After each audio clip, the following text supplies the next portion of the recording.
And here we are, finally, with Antman. I started at 10 o'clock this morning, and I finish at 11:30 in the evening. So, Antman is not a film that I, have really strong feelings about one way or the other. Um, it's a pretty typical style, Marvel film. It's got a lot of the trademarks, a lot of the humor and stuff. And I mean, again, that stuff works, but when you base so much of your film on being a funny action movie or being a funny superhero movie, you take a risk, and it shows here. I was in the theater. I laughed at the jokes in the theater for this one. Watching it now, I laughed a couple times, but it's not as immediately funny as it was the first time. So it's very not rewatchable. And that's just a problem. We think about it. Movies spend 3 months at most in theaters, and then the rest of their lives being played on television in people's home collections and stuff like that. So yeah, the humor is a big part of this movie, and I mean, it's not that it doesn't work; it's just that it doesn't really hold.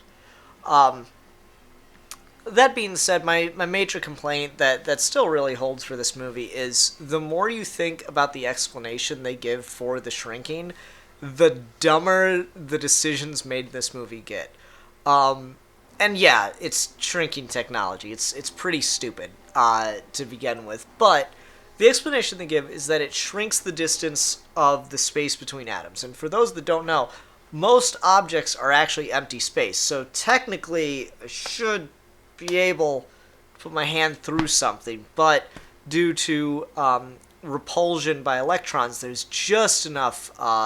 They're just close enough that I'm actually not able to do that.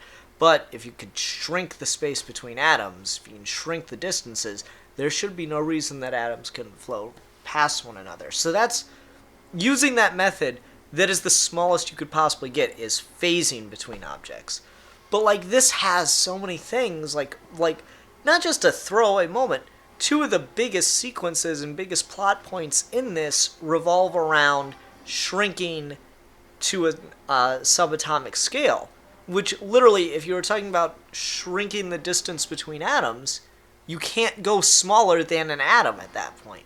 So it's just it's thoughtless, and that's silly then to write in scenes in which going subatomic is the drama here.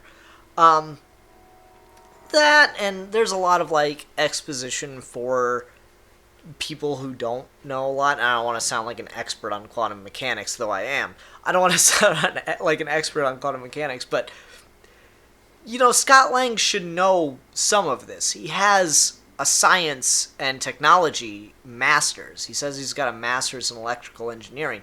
How does he not know what the word subatomic means? So there's a lot of stuff like that, and I don't know if I quite buy a lot of the way that Scott gets treated here. The cop that his ex-wife is engaged to is just a douchebag.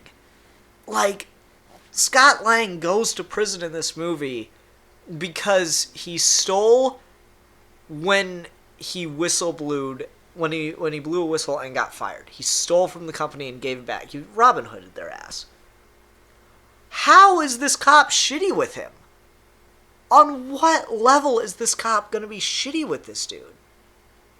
It's stupid. Oh, you took the easy way out. And that's the other thing. It's not like he has a history of crime from what we're told. He's done one heist, apparently. They don't mention anything else. And yet, Hank Pym's gets up in his face and goes, oh, well, at any time something gets hard, you just go to theft. Where did that come from? There's just a lot of just quick, easy motivation and quick, easy drama that doesn't really take into account the things that they're giving us in exposition. And I know there's some behind-the-scenes drama with this movie, with Edgar Wright getting kicked off of it at a certain point after he'd written the script for it. So I imagine that some of that might just be competing visions as we stitch a script together, that kind of thing. But ultimately, Ant-Man is just such a that movie exists kind of movie for me. Like I can talk about things that I don't think make a lot of sense, but what can you do? I mentioned in the last review though, that this is not a Phase 2 film. This should not be part of the Phase 2 collection on really any level, because it oddly doesn't have a lot of the problems that Phase 2 does have. Like, the thing I like about this one is it actually feels like it's more of that interconnected universe that a lot of the Phase 3 films started to get right. And this is one of the first movies that did it really well. Like, you got Thor the Dark World where Chris Evans makes a cameo as Loki as Captain America. But the fact that they don't actually have some connection between any of the movies until you get back to Avengers is always just a little weird, right? Like, you get it in Iron Man 3 when he's talking to Bruce Banner at the end, but they waited so long at that point it didn't feel right. Sorry, I'm trying not to sneeze. But the way that Ant-Man works, I really like the Falcon cameo. It just makes it feel like a more cohesive universe that Falcon and the Avengers actually affect the story here. And with that disgusting note, I think I'm going to call it. It's been a fun movie marathon day. Everyone, thank you very much for watching. I had a good time doing it. Hope you enjoyed me rambling for just a couple short, 5 to 10 minute reviews at the end of these movies. See you whenever I get a box set for Phase 3.